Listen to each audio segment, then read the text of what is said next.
आविष भाई अच्छा काम करते आणि आमच्या एरियात चष्मा विस्मा वाढते, अच्छा काम करते।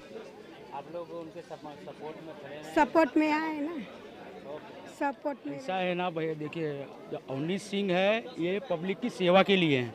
मेडिकल कैंप जो है ये पब्लिक की सेवाओं के लिए हैं, बराबर है। अभी कैसा होता है, ये मेडिकल कैंप अगर यहाँ लगाए तो फ्री में लगाए, किसी का कोई चार्ज नहीं है। और यही अगर बाहर कहीं जाएगा इंसान, कोई बेचारा गरीब है या कुछ है, उनकी सहायता नहीं होती है, तो वो भैया यहाँ पे अपने मार्गदर्शन में उनकी सेवा कर रहे हैं। देखो हमारे कांग्रेस पार्टी में जो अवनीश सिंह है, ये तो अभी इनका कुछ 8वां 9वां कैंप है, उनको 12 कैंप करना है पूरे वर्सोवा विधानसभा में। और ये भैया ऐसे हैं, ये सेवा के लिए आगे रहते हैं हमेशा, ऐसा नहीं है। और मेडिकल कैंप तो होना ही चाहिए, हर क्षेत्र में होना चाहिए, लोगों को करना चाहिए, इससे लोगों का फ़ायदा है।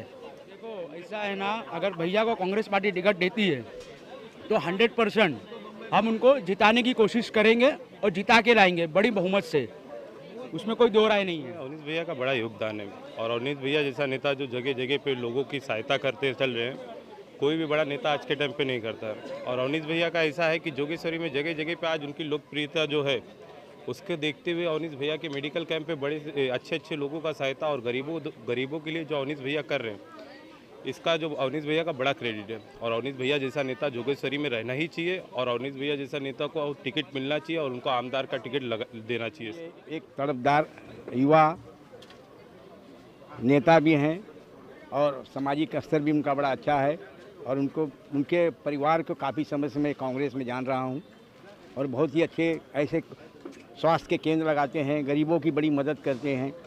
ऐसे लोगों को समाज में बहुत बड़ा योगदान है। इसके लिए हमारी तरफ से, हमारे लोगों की तरफ से, पूरे जोगेश्वरी समाज हम लोग की तरफ से इनके शुभकामनाएं हैं और ऐसे आगे बढ़ते रहें, यही मेरी शुभकामनाएं इनके साथ है। अवनीश भाई जो है एक युवा नेता, उभरते युवा नेता हैं, एक खानदानी कांग्रेसी हैं। इनके पिताजी को मैं 30 साल से जानता हूं, जो कांग्रेस के लिए समर्पित रहे। आज उन्हीं का ब्लड है अवनीश सिंह। अवनीश सिंह के अंदर कार्य करने की क्षमता है, लोगों के साथ कैसा रहना है, कैसा व्यवहार करना है, वो सारी चीज़ें हैं। और युवा चेहरा है, युवा चेहरा होने के नाते जनता की पसंद है और वर्सोवा विधानसभा में ऐसे युवा चेहरा की ज़रूरत है। और आवाम चाहती है कि अवनीश सिंह को जो है कांग्रेस पार्टी से टिकट मिले और ये लोगों की सेवा करने का इनको मौका मिले। बस यही इनके अंदर जो है कार्य करने की क्षमता है और हमेशा रात दिन काम करते रहते हैं और लगे भी। आज भी इसी सिलसिले में आप देख रहे हो, ये कैंप लगा हुआ है और इसी सिलसिले में बारिश का मौसम होते हुए भी इन्होंने अपने जो वचन दिया था उसको पूरा किया और कार्यक्रम को सफल बनाने के लिए प्रयास किया। अवनीश जी के तरफ से जो मेडिकल कैंप का प्रोग्राम किया गया है, बहुत ही सराहनीय है, क्योंकि तमाम लोग ऐसे हैं कि जो हेल्थ है बहुत काफ़ी महंगा हो चुका है और फिर भी ये चीज़ को बहुत ही सस्ते दर से और इजली जो है मुहैया करा रहे हैं। यह बहुत ही धन्यवाद के पात्र हैं और समाज का इनको इसी तरह से शुभकामना है, आशीर्वाद है कि आने वाले दिनों में भी यह जो है, जो इनके अगेंस्ट में लोग काम कर रहे हैं, उनको परास्त करते हुए, उनको हराते हुए पॉलिटिकल क्षेत्र में या और क्षेत्रों में काम करते रहें। यह समाज का बहुत ही अच्छा काम है। जो लोग हैं जो इस चीज़ से वंचित रह जाते हैं, दवा के अभाव में अकाल मृत्यु को प्राप्त करते हैं, उस चीज़ को भी ये बहुत आसानी से कर रहे हैं, मुहैया करा रहे हैं। इसके लिए समाज का इनको बहुत बहुत शुभकामनाएं। विभाग के बम्बई प्रदेश का जनरल सेक्रेटरी हूँ।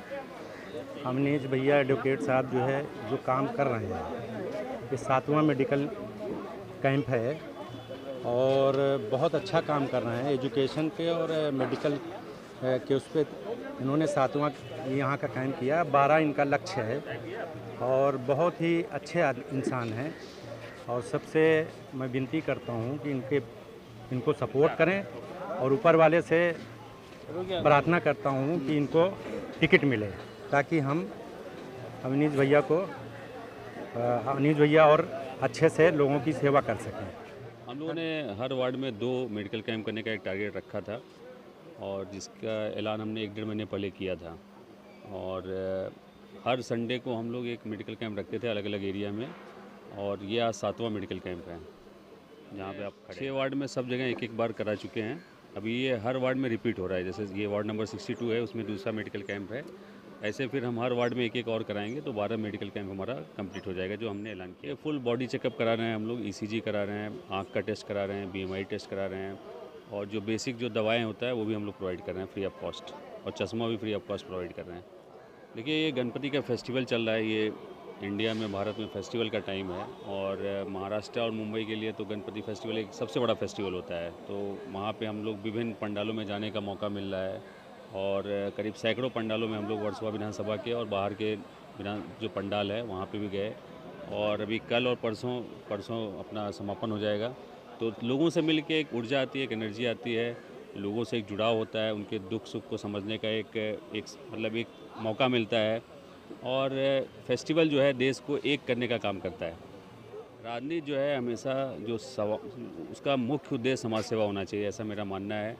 और समाज सेवा और राजनीतिक दो अलग अलग कैटेगरी नहीं है, दोनों एक ही कैटेगरी है। एक मर्ज होकर जो नेता बनता है उसको समाज सेवा सबसे पहले करना चाहिए, और मैं अपना वही मूल धर्म समझता हूँ और उसी तरफ अग्रसर हूँ।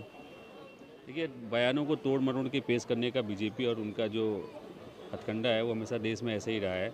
मुद्दों से भटकाने का काम ही उनका राजनीति रहा है, और आप देखेंगे कि 10-12 साल से वो मूल इशूज़ हैं उस पर बात ही नहीं करना चाहते, चाहे वो महंगाई हो, बेरोजगारी हो, भ्रष्टाचार हो। मैं बार बार यही कहता हूँ कि हेल्थ हो, एजुकेशन हो। आप देखिए, आपला दवाखाना है महाराष्ट्र में, सिर्फ नंबर्स मुंबई में सिर्फ नंबर्स दिखाने के लिए खोले जा रहे हैं। एक्चुअल में आप जाएंगे वहाँ पे तो डॉक्टर नहीं है, पैरामेडिकल स्टाफ नहीं है, दवाएं नहीं है। तो जो कोर इशू, जो जीवन का हिस्सा है, जो मैटर है, उनको बीजेपी वाले एड्रेस नहीं करते, और ये बहकावे की राजनीति करते हैं। लेकिन अब ये राजनीति का भी दम निकल रहा है। मुझे लगता है आने वाले टाइम में जनता इनको सही जवाब देगी। देखिए, देश में 10 साल से इनकी सत्ता है, ये आज भी जो है कांग्रेस को और कांग्रेस की गवर्नमेंट को कोसने का काम करते रहते हैं, और अपना हिसाब नहीं देते। हमसे 60 साल का हिसाब मांगते हैं, 10 साल का इतिहास जो इनका रहा है उसका हिसाब किताब नहीं करते। और राहुल गांधी जी को इसलिए टारगेट करते हैं क्योंकि उनको पता है कि राहुल गांधी जी अकेले ही इनके लिए काफ़ी हैं, और आप देखिए तो अकेले ही लड़ रहे हैं, और पूरी कांग्रेस पार्टी उनके साथ खड़ी होकर बीजेपी के बहकावे की राजनीति से लड़ रही है, जो इनका बरगलाने की राजनीति है उससे लड़ रही है, और आगे भी लड़ती रहेगी। देखिए, इनको आभास हो गया है कि ये चुनाव हारने वाले हैं महाराष्ट्र में। अगर ऐसा नहीं होता तो हमेशा जो महाराष्ट्र के चुनाव है, मतलब पिछले 3-4 चुनाव से आप देखेंगे तो हरियाणा के साथ ही होता था। लेकिन इस बार हरियाणा का इलेक्शन डिक्लेयर हो गया है, लेकिन महाराष्ट्र का इलेक्शन अभी डिक्लेयर नहीं हुआ, क्योंकि कहीं ना कहीं इनको आभास है, और सारे सर्वे भी बता रहे हैं कि महाविकास आघाड़ी यहाँ मजबूती से आ रही है और सरकार बना रही है। अब ये चुनावी हथकंडे अपना रहे हैं, जैसे लाडली बहन योजना, लास्ट के 2 महीने में आप देखिए, आप लोगों को बरगलाने का काम कर रहे हैं, बहकावे का काम कर रहे हैं। फिर सत्ता में आएगी इनका, देखिए आप जो भी फाइनेंशियल जो रिपोर्ट है महाराष्ट्र सरकार की बहुत दयनीय है। इनके पास पैसा नहीं है, लेकिन घोषणाएं करते जा रहे हैं, क्योंकि सिर्फ घोषणा करना ही बीजेपी का हमेशा से प्रचार तंत्र काम करता है। सत्ता में आने का इनका एक ही तरीका है कि झूठे वादे करे, झूठे घोषणा करे, और सरकार में आने के बाद उसको इम्प्लीमेंट नहीं करते। तो इसी कड़ी में ये सब भी ये कर रहे हैं। ये जनता के लिए, जो वर्सोवा विधानसभा की जनता के लिए हम लोगों ने एक हेल्पलाइन जारी किया है। जो BMC के जो मुद्दे हैं, चाहे वो पानी के भरने का मुद्दा हो, कचरे का मुद्दा हो, साफ़ सफाई का मुद्दा है, मच्छरों का मारने का मुद्दा है, तो ये सारी चीज़ के लिए हमने हेल्पलाइन नंबर जारी किया है, जिसमें हमसे कोई कांटेक्ट करता है तो हम अपनी टीम भेजते हैं और उसका तुरंत निराकरण करते हैं। ये सिलसिला आगे भी चलता रहेगा, और हम लोग बहुत सारे सांस्कृतिक, राजनीतिक और खेल कूद के कार्यक्रम करते रहते हैं, वो आगे भी करते रहेंगे। और जनता से जुड़ने का कोई भी मौका हम छोड़ते नहीं, क्योंकि जनता से जुड़ेंगे तभी हम उनकी प्रॉब्लम को समझेंगे, और उसका कुछ रियायत उसमें हम लोग कर सकते हैं। देखिए, मैं सभी पंडाल, जो बड़े बड़े पंडाल हैं, सोसाइटीज़ हैं, जिनका विसर्जन अभी परसों होने वाला है गणपति बप्पा का, तो मैं मतलब लोगों से अपील यही करना चाहता हूँ कि जो सरकारी नियम कानून है, जी BMC के जो कानून है, उसका आप सही ढंग से पालन करिए, और गणपति बप्पा का पूरा सम्मान करते हुए विसर्जन करिए, क्योंकि आप बप्पा को लाते हैं, बप्पा का आशीर्वाद हमारे ऊपर बनता है, और हम लोग जो भी आज जीवन में अच्छा कर रहे हैं, जो हमारे समाज देश में अच्छा हो रहा है, बप्पा का आशीर्वाद है। तो इस भावना को आप आखिरी तक उसको कायम रखिए, मैं यही अपील करना चाहता हूँ, और आप सभी लोगों को एक बार फिर से गणेश उत्सव की बहुत बहुत बधाई देना चाहता हूँ।